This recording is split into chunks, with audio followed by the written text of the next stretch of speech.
नमस्कार, मैं हूं आपके साथ रोहत। भारत को हिंदू राष्ट्र बनाने की मांग समय समय पर होती रहती है। कभी कोई संत महंत हिंदू राष्ट्र के लिए हुंकार भरता है तो कभी किसी धर्म संसद से यह आवाज उठती ही रहती है। अब इसी कड़ी में एक कदम आगे बढ़ते हुए हिंदू संगठनों ने हिंदू राष्ट्र के संविधान का पहला मसौदा भी तैयार कर लिया है, जिसमें तमाम बातों का जिक्र किया गया है।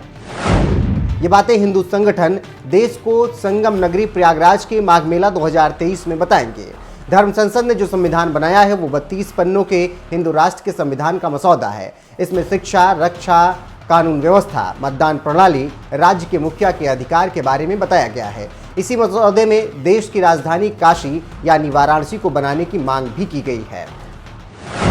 हिंदू राष्ट्र का संविधान। हिंदू राष्ट्र के संविधान में देश की राजधानी दिल्ली के बजाय वाराणसी को बनाए जाने का प्रस्ताव रखा गया है।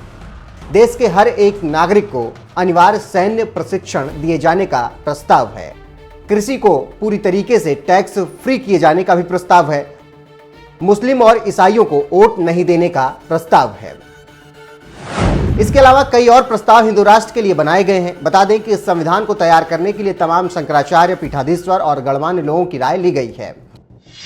संविधान का मसौदा तैयार करने में स्वामी आनंद स्वरूप, कामेश्वर उपाध्याय, सुप्रीम कोर्ट के वरिष्ठ अधिवक्ता वीएन रेड्डी, रक्षा विशेषज्ञ आनंद वर्धन, सनातन धर्म के विद्वान चंद्रमणि मिश्रा, डॉक्टर विद्यासागर जैसे तमाम लोग मौजूद रहे। संविधान का कवर पेज कैसा है? कवर पेज पर अखंड भारत का नक्शा बना है। जो देश भारत से अलग हो गए हैं उन्हें भारत में शामिल करने के लिए नक्शा दिखाया गया है। साथ ही मंदिरों के ऊपर भगवा झंडा लहराते हुए भी दिखाया गया है। हिंदू राष्ट्र के संविधान में और क्या कुछ है? हिंदू राष्ट्र का संविधान 750 पृष्ठों का फिलहाल होगा। 16 साल की उम्र पूरी करने के बाद वोट देने का अधिकार दिया जाएगा। चुनाव लड़ने के लिए 25 साल उम्र तय की गई है। संसद की जगह धर्म संसद होगी, जिसमें 543 सदस्य चुने जाएंगे। सब कुछ वर्ण व्यवस्था के आधार पर चलाया जाएगा। इसके अलावा देवी देवताओं और भारत की महान हस्तियों के चित्र संविधान में दिखेंगे, जिसमें माँ दुर्गा, भगवान राम, भगवान कृष्ण, गौतम बुद्ध, गुरु गोविंद सिंह, आदि शंकराचार्य, चाणक्य, वीर सावरकर, रानी लक्ष्मीबाई, पृथ्वीराज चौहान, स्वामी विवेकानंद शामिल हैं।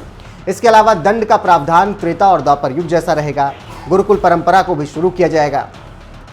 तो कुछ इस तरह से हिंदू राष्ट्र का सपना साकार करने में धर्म संसद करने वाले ये संत और महात्मा लगे हुए हैं और संविधान भी फिलहाल तैयार कर लिया है। फिलहाल इस खबर पर आपका क्या कुछ कहना है? अपनी राय कमेंट कर हमें आप जरूर बताएं।